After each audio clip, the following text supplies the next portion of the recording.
Good afternoon. Welcome to the Language of Excellence podcast. My name is NIghbor. I'm the host here today. The Language of Excellence podcast is a podcast designed to help business owners, entrepreneurs, and salespeople live the language of excellence. And what that is consuming the right information, taking action on that information to achieve the results that you desire. And today, I'm really excited that we get to bring on Jeb Blount Jr. And if you've not heard of him, we're going to talk a little bit about his story, about the company that he works for, as well as his story into sales and what's going on and how he's bringing value to the marketplace. So before I bring him on, let me just introduce him to you really quick. Jeb Blount Jr. is a senior account executive at Sales Gravy, which you'll hear a little bit more about. And his story goes into a little bit of avoiding sales, but then getting into sales and creating a ton of a great deal of success. The things that he said that really separate him from others are just being really authentic with his clients and his prospects, being professional, but then also, and this is really interesting, and this is what I want to dig in a little bit more, is making that process for the buyer, that buyer experience, work really well for them. Because anyone that's listened to this in sales, if you can make it better and a little bit more friction-free for them, then you're going to have more success yourself. So let's welcome Jeb Blount Jr. to the show. Welcome, Jeb.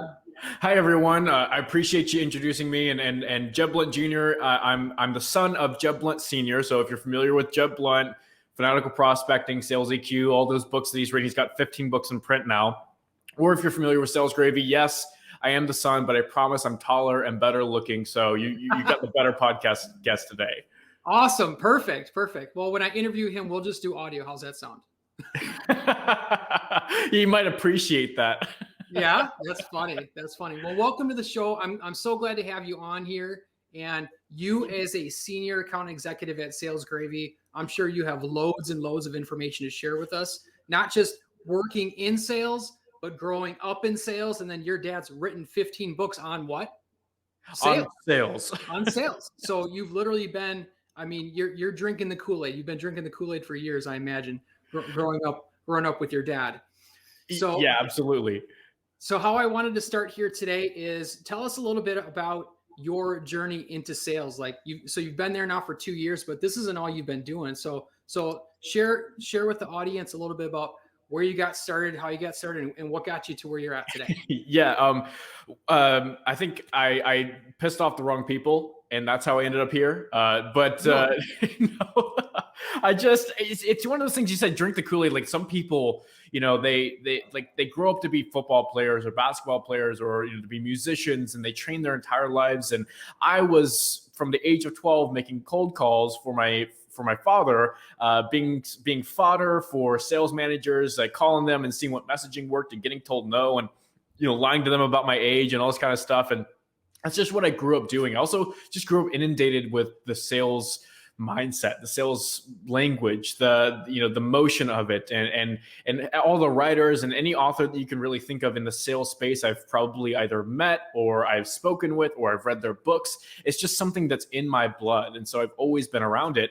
But I tried to not drink the Kool-Aid because when I was doing all of that fodder work, like I was just doing that SDR, but the worst kind of it, because my boss knew I was going to get told no because I was 15 years old and he could do that to me, like those kinds of things, because he was training me to have tough skin. I really got a bad taste in my mouth very early on about sales just from that experience, but it was really meaningful later on. Now I benefit from it, but I had that tough experience. And so I decided, you know what? Dad, Jeb Blount Sr., Dad, I'm never going to go into sales. I'm never, ever going to be a salesperson. I actually don't know many people who, if you ask them when they were 10 years old what they wanted to be, they would list off, an astronaut, a baseball player, and then a salesperson third. Like, I don't think that happens very often. Right. But it's always a path that I've known about. So, I went to college. I wanted to be a lawyer. I did, my degree in political science and economics, which has helped me approximately 0% since I've graduated. So I haven't used it a whole lot other than I read a lot of cool books. And, I started off on that path, and then I decided, business is really where I wanted to be. And so the business school at the place where I went to school at got me an internship with this development company. They built these really, really, really high end senior living facilities. So think Okay. about like college for the elderly. I mean, these people were worth $1.5 million or more at least. They were 80 years old on average. I think 83 years old was the average age. So they were like fairly late in their lives. This was probably going to be the last place that they were going to live. I mean, they were making a huge decision. This place is built with cottages and apartments that are the most luxury apartments and cottages you've ever seen. They start there. They have a lot of activities, sort of like a senior living facility, but then they move into assisted care. They move into skilled nursing. They move into wherever they leave after this world, and then they get that taken care of for them. So it's really like the last place they go. But these are really high net worth people, and one of the models is that they sell their home in order to pay the down payment on this place, and then they use that equity to then basically pay for the rest of their lives at this facility. So it's a really huge decision. I was 20 years old. I think I was 19 and then 20 years old when I was there, and I got this marketing job, which was a moving paper, a glorified marketing person. I was moving papers. I literally would take stacks of papers from the back of the office and move them to the front of the office. And then I would move them from the front of the office to the back of the office. And then sometimes they'd let me say hello to the elderly people because I was a good looking college student where they were building this facility at. They wanted just to have a good face. My office was in a closet, a literal broom closet in the back of the space. So they put me back there. It was a great internship. And what I learned was that I really did not want to be in quote unquote marketing, because I wrote some newsletters, I interviewed people, I did some videos, there were some other things than moving papers. But I just didn't really enjoy that aspect. What I really enjoyed was meeting people. And what I found out was that during that time span, they allowed me to take these folks who are prospective buyers on tour on the campus. I didn't know it at the time, but I was practicing the perfect sales process because I didn't have anything to say to these people. I didn't have anything to talk about. I didn't know about retirement. I didn't know what a 401k was. One guy was a day trader, sat next to me talking about his stocks, and I had never seen the stock market before because I didn't care about it, or none of those things mattered to me. I was just trying to figure out what money I can make to buy beer for my friends when I got home, and I would just listen to them. I would just point out the different places, show them the beautiful campus, where we were going to break ground on this thing that they were going to buy into, and telling them all the amenities of the college. And I would just let them talk about their ailments. I would let them talk about all their family, their kids, their grandkids who looked like me and they were who I reminded them of, and all these things. It would take about 45 minutes. I would drive them back to the office, where they would go back into the office with the salesperson, and before they would get in, they would go, "Jeb, that was the best tour I've ever been on." And then they would go make a deposit. And I ended up being responsible in about 3 months for $5 million worth of real estate. I sold $5 million worth of real estate. They put my name on it, and we were able to break ground on that facility. And I was practicing something then that I didn't know now, which is just shut up and listen. That's going to be the best sales process you're going to have, is when you listen to folks and they tell you about their world and you speak their language, and then you can relate that back to your solution and solving it for them. And so I figured, what the heck, sales is pretty good. And that's sort of how I ended up back on a sales path. So you almost fell into it by accident. Yeah, by accident on purpose. I think I knew what I was doing subconsciously. I just wanted to avoid it. But I also found out that it's one of the more fulfilling things in life is to be in control of your own process, to be in control of your own your own world, and really make decisions for yourself. And sales is one of those few professions in the world today, outside of like finance and entrepreneurship, where you can really create your own destiny. And that's something I fell in love with as well. Just the autonomy and the freedom to be able to, all right, this is the kind of money that I want to make.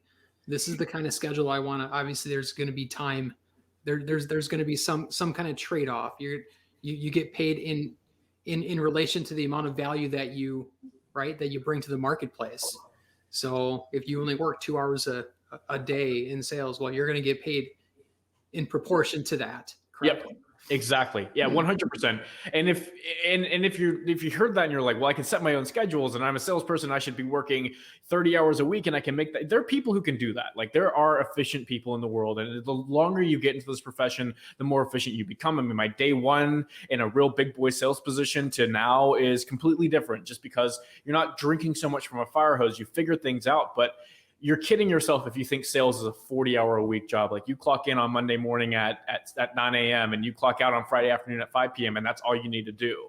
There's sales, whether in real estate, insurance, you're selling hydraulic parts, you're selling sales training, you're selling, whatever widget that you have, or you're selling business services. Your job is your client, right? So whether you work 80 hours a week or 40 hours a week depends on sometimes what you're doing and what that looks like if it's into the quarter. But really, it's about how you set yourself up for success. And that drives from how you run your process, how you set people up for success themselves, and how you set expectations. There's so many factors into that. So it's not a 40-hour-a-week job. It's a job that requires you to be efficient. It requires you to be focused. You are the elite athlete of the business world. I mean, if you think about a baseball player, a basketball player, a football player, they wake up every day, they do this job and they do it efficiently. You wake up every day and you are a sales professional. You're not someone selling something. So that's one of the things that you also have to fall in love with. Right. So when you get started, and I experienced this too when I got into sales, you're just completely overwhelmed. You're frustrated. You're not getting the results. Eventually you start to get into a cadence. You're like, all right, well, now I can add this to my skill set. Now I can add this to my skill set. And then over time, you're scheduling your day according to how you want to build your business. But that doesn't happen day one. No, it does not happen day one. I don't know if any profession happens day one, but sales is certainly a marathon, not a sprint. And I think that's a mindset that is it's someone, this is what I see a lot in younger sales professionals. I don't see it a lot in the more experienced sales professionals, because at that point you sort of understand that. A lot of guys, so I'm 24, a lot of people my age are in their first sales job. They're at an SDR position, they're at a BDR position, or they got an account executive job because they did well in those positions. And they're looking at the guy who's making $400,000, $500,000 a year selling SaaS, in San Francisco in their business, and they're, in Oklahoma or Atlanta or wherever, and they're pulling in a decent paycheck, but they can't figure out how that gap happens. And I'm like, well, how experienced is that person? Well, they're 35, they've been doing it for 15 years, and, they've got a big book of business. And I'm like, well, there you go. You got to go build that book of business. It doesn't happen day one. They didn't wake up at 25 years old and go, yeah, I want to make $500K this year. That's not how that works, right? You are in it for the long haul. It's a craft. Sales is an art and a science. And early on, you have to hammer the science, right? You have to hammer the process. You have to hammer the prospecting. You have to hammer all the metrics and all the little KPIs that you can hit your numbers with, and execute on those every single day and be disciplined about it. At the same time, you're crafting that art, right? That art of having the conversation, connecting with people, how you deliver value, how you understand businesses. That's like an art in its own. You don't understand businesses. If you're 25 years old or you're in your first sales position and you haven't spent a lot of time running a business or in the back office running a business and looking at it from the big picture perspective, you are fooling yourself and you're inauthentic when you speak to people and you claim that you know what business runs like. If you're early in sales, you just ask a bunch of questions. It comes off more authentic and you can still sell your solution. So it's a marathon, not a sprint. It's an art and a science. There's so many different factors of a sales professional that make it truly a grinding job, but a rewarding job at the same time. And learning is exponential. Yes, it's exponential. So if someone starts and I was just thinking about this over the weekend. I'm a runner, so I'm out on the road. I run hours at a time. And I was just thinking about the last 5, 10, 15, 20 books that I've read. And your dad's book, Fanatical Prospecting, that book, that specific book, when I talk to different salespeople, that's there's about 3 or 4 other books that I can think of, but I've been able to pull 3 or 4 really key points from that book and apply them and it doesn't matter really what industry that you're in. So you can take a chunk here, you can take a chunk there. And a new salesperson, they're not going to know much.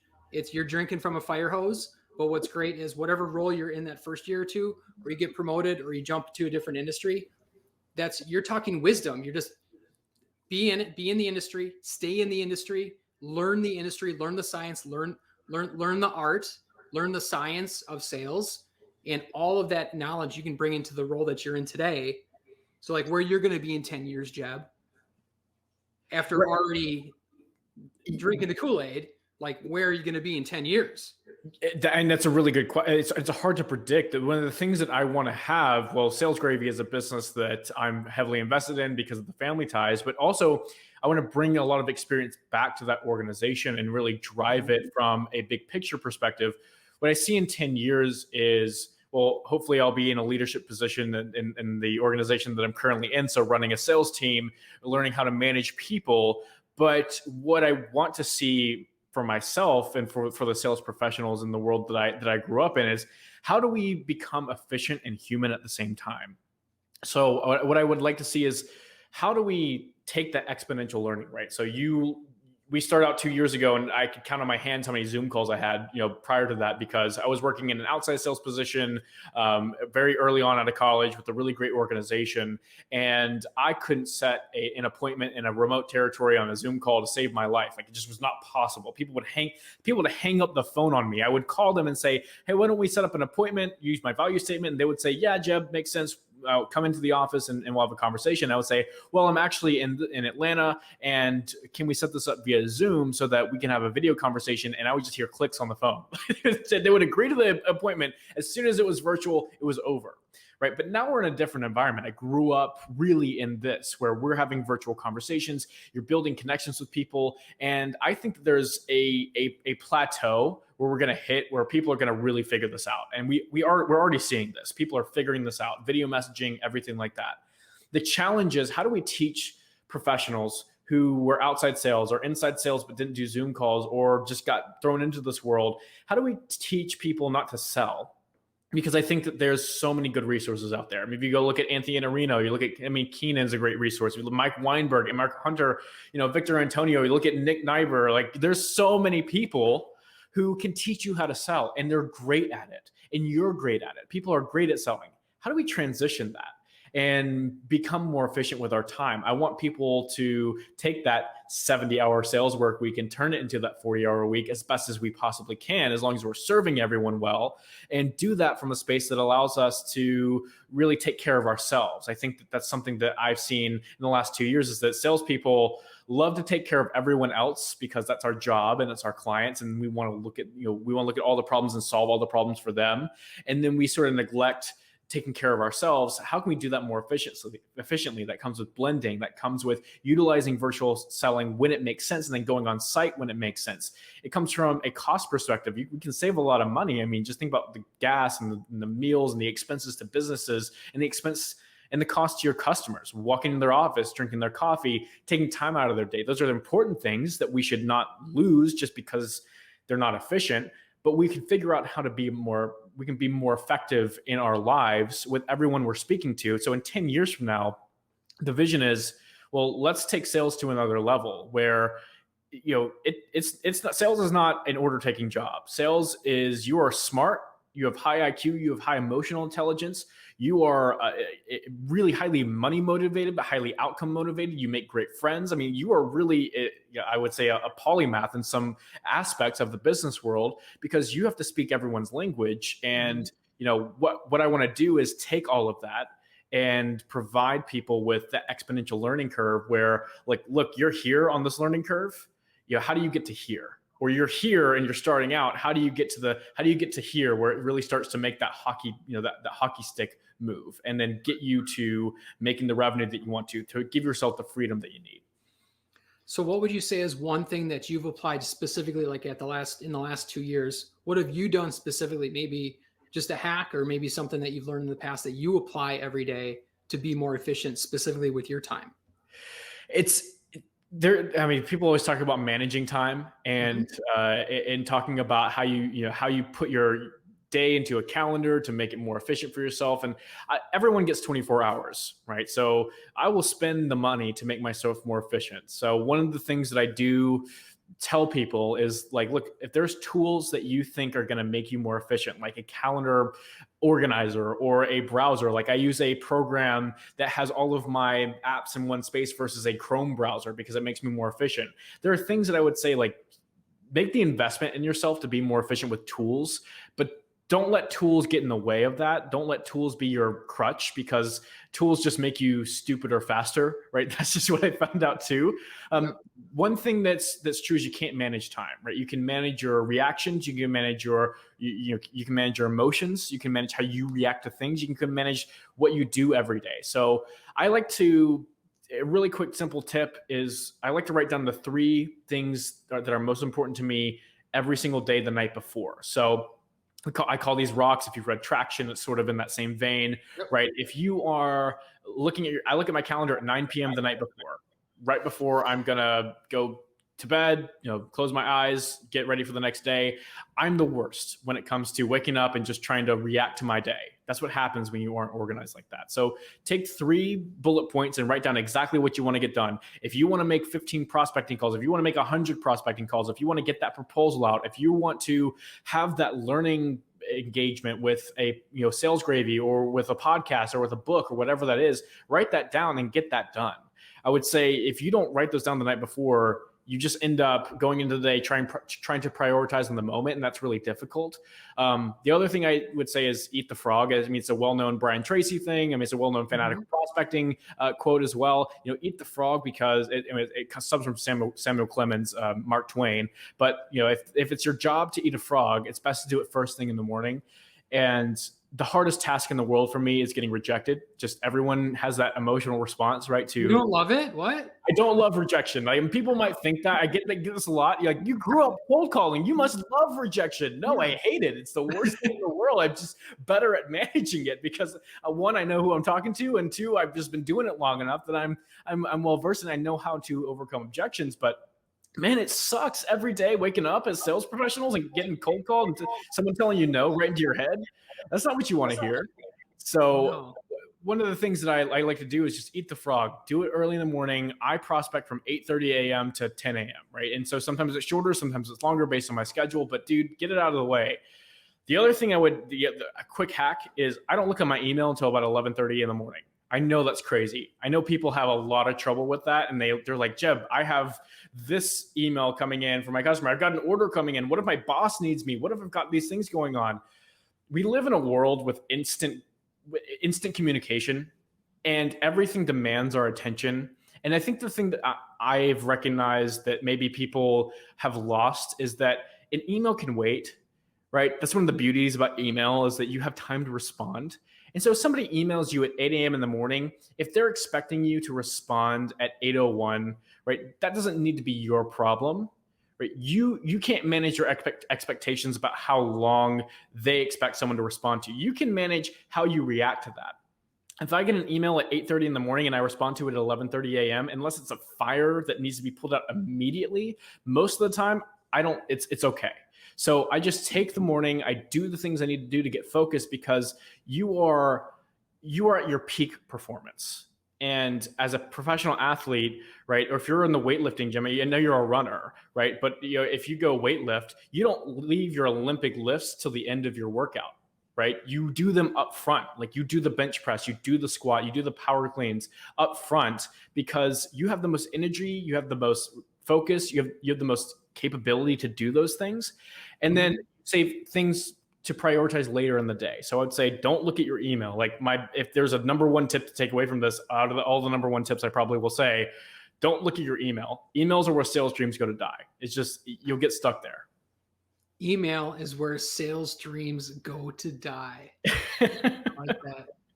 Anthony Anarino, he was actually, just a few weeks ago, he was on the show. And he had put a post on LinkedIn. I think it was like 2 weeks ago. And I'm not going to quote it perfectly, because try to quote Anthony perfectly, that's it's like, that's not fair for me. Trying to quote the smartest guy in the room, and you're not. I get it. He's one of my good friends, and I never quote him because I can't figure it out. So one thing that he said was, it was in regards to, there are no life-changing events happening in your email before 11 a.m. each day. Yep. which makes sense, because if there's an emergency, they're not going to email you. No, they're going to call you. They're going to call you. Yep. Like there is nothing like winning some amazing. It's not going to show up in email, but I think especially as salespeople, because anytime, anywhere, right? Like I'll shut everything off just to be available for my client. Think about that before 11 a.m. Like, what are the things that you need to do? Because that's how I started probably about 5-6 years ago. I would spend 2 hours a day just knocking out phone calls, because I knew at 2 o'clock in the afternoon, 3 o'clock in the afternoon, I don't want to make phone calls. So guess what happens? Like, if I missed it in the morning, it's not, if it didn't happen in the morning, it's not happening in the afternoon. And I think most of the salespeople on here know that. I mean, unless there's a specific industry where it's like the best time to call people between 3 and 4, but chances are, if you reach out to them anyways, they're still going to get your information, whether it's exactly. So, and there's no life-changing events that happen before 11 a.m. via email. It's not going to happen there. The other thing is, and we all know this instinctually, but it's a good reminder, because we all want to avoid the hard things, and email is easy, because email gives us false sense of productivity and busyness, and people email us with things that we need to get done. Like, I need to put this expense report in, or I need to send them this proposal, or I need to respond to this person. And then we start chasing squirrels. Think about, like, if I'm in a meeting with Nick and I'm having a sales conversation, or I'm talking with you and I'm the salesperson, I answer an email in the middle of our conversation. What does that mean? Well, you're not paying attention to me, and you don't, and it's not important. Well, the same thing happens to our priorities. We have to think about the early morning as a client, and treating our time and our investment in our future earnings via prospecting or doing revenue generating activities early in the morning. You have to think about that as a client, right? If you don't respect that, if you answer an email in the middle of your prospecting block or in the middle of your revenue generating activity, well, you're not treating it with the level of emphasis that you would treat a client in a real life meeting with them. And so think about it that way. That's a tip that just helps me prioritize. That's really, really good, because we've all experienced it. When you're in front of someone and their phone goes off and they're like, "Hey, give me a second." Like, that's pretty much just a slap in the face. But like, if you're the salespeople that are listening to this, it's 8 o'clock in the morning, it's 9 o'clock in the morning, and making the calls or doing whatever income generating, the most important task to do is always typically easiest to do in the morning. If that salesperson were to spend an hour or two emailing, guess what else you're not respecting? You're not respecting your goals or your future or the company that you work for, because you're actually disrespecting the thing that's going to help you get to the goals that you want. So that's really, really good information. Thank you for sharing that. Not checking your email before 11 a.m. That's a little bit of a challenge for the people that are listening and watching here, because what happens a lot of times when people get up in the morning, what's the first thing they do? Right in their phone. They check their phone right away. I actually, like, what I do is I can put my phone on like a do not disturb. So all the apps are like grayed out before bed, and they're grayed out until 7 a.m. So even if I have notifications, they don't show up on my phone, because my phone's on sort of like on airplane mode. So that's been like a little bit of a hack for me. So if there's no notifications, then there's nothing to check. Absolutely. 100%. So I'm like technically shutting off the notifications. They're still there. They're just hidden. So set yourself up for success that way. It's really important to do that. I 100% agree with you. Well, thank you for sharing your story with us today here, Jeb. Thank you for sharing those tips. I know there's a big event coming up here towards the end of the year, and I want to take a little bit of time so you can share a little bit about that. It is the Outbound Conference, and this is it's a physical event. You can physically attend, but it's also available virtually as well. So what's great about this is, well, I can't make it. Yes, you can. You got an internet connection, you can make it. So Jeb, please share with us about the Outbound Conference. And if you're looking for any notes or books or anything that we've talked about, make sure you check the show notes for this episode, because the Outbound link will be in the show notes for this episode. So tell us about the Outbound Conference. Yeah, absolutely. Thank you so much, Nick, for bringing this up. So if you're in sales, you have to be at the Outbound Conference. Outbound is an experience not like anything else. It's not a trade show. We're not selling from the stage. There's a diverse group of speakers, 36 different speakers from the very top echelons of the sales world. I mean, we've got Jeb Blount, we've got Anthony Iannarino, we got Mark Hunter, we've got Victor Antonio at the top. We got folks like John Gordon who are going to be there, but we've also got so many different folks like Jeff Bajorek. If you follow any sales speaker, they're likely going to be there, and you're going to be able to interact with them. You're going to have breakout sessions. You're going to have on-stage learning. You're going to be able to really go execute and get excited about the rest of your year. So it'll be held in September. Get excited for end of Q3, going into Q4, but also just help yourself connect with people who are motivated, who want to take their skills to the next level. You're going to make friends. You're going to make lifelong friends. You're going to make other opportunities. You're going to learn about other organizations. You're going to find about tools that can help you be more successful. It's the best place to be if you're a sales professional. If you're a leader, bring your sales team. People use it as a sales kickoff. If you are a sales organization, you can utilize that as a sales kickoff for your entire organization, because there's no other event like it. If you want to learn from a sales training organization, the best way to go is Outbound, because you can hear from everyone, all the different perspectives, and they're all tied together. It makes sense. It's like Disney World, but for sales. So I encourage you to go check that out, outboundconference.com. And go check out the event calendar. You can check out the tickets. There's several different levels. If you have an internet connection, you can make it. You can make it to Atlanta. It'll be held at the Georgia World Congress Center. It'll be so much fun, and I look forward to seeing you guys all there. Awesome. So if you've heard about this, the Outbound Conference, and you don't have your ticket yet, make sure you go to outbound.com. Is it outboundconference.com. Outboundconference.com. Thank you. Outboundconference.com. It's worth repeating. And go into the show notes. Go ahead and get your ticket. Yes, we're in April right now, but you know what's coming around? September, October. It's going to be here before you know it. So don't hesitate. Go ahead. I heard this probably 2 or 3 years ago, is whatever industry that you're in, you should be attending at least one event for your industry every single year. So whether it's someone's really big into business, they want to see entrepreneurs. All right, find a conference for entrepreneurs. If you're in sales, Outbound Conference, there are events, physical and virtual events going on all over the place and in any and all industries. So if you're in sales, chances are it's been a while since you've been to a physical event. If you've never been, make sure you check it out. Go to that website, get your ticket, and we're going to go ahead and just wrap up here. Jeb, any other thoughts or last comments that you want to share with the audience before we close up the show? I just love that you said learning is exponential. Every single day, you can make the choice to be better. Be better than you were yesterday. It doesn't matter. There are going to be days when you fall flat on your face, or days that I have in sales. I think, why am I doing this? What is the purpose of this? And you know what? It happens. But if you make the goal, if you write down the 3 bullet points, if you prioritize your time, if you know where you're heading, where your North Star is, you're going to be successful more days than not. And also take a moment to just take a look back at the road you came from. And something that we miss doing a lot. Like if you look at 2 years ago or 5 years ago or 10 years ago, if you think that you are in the same space, well, one, you're probably not practicing any of the tips that we talked about today. You're probably also not listening to this podcast. So if you are listening to this podcast, take a look back at the road that you've been on. It's fantastic. It's such a great way to just give yourself a little bit more confidence to keep going and find learning opportunities.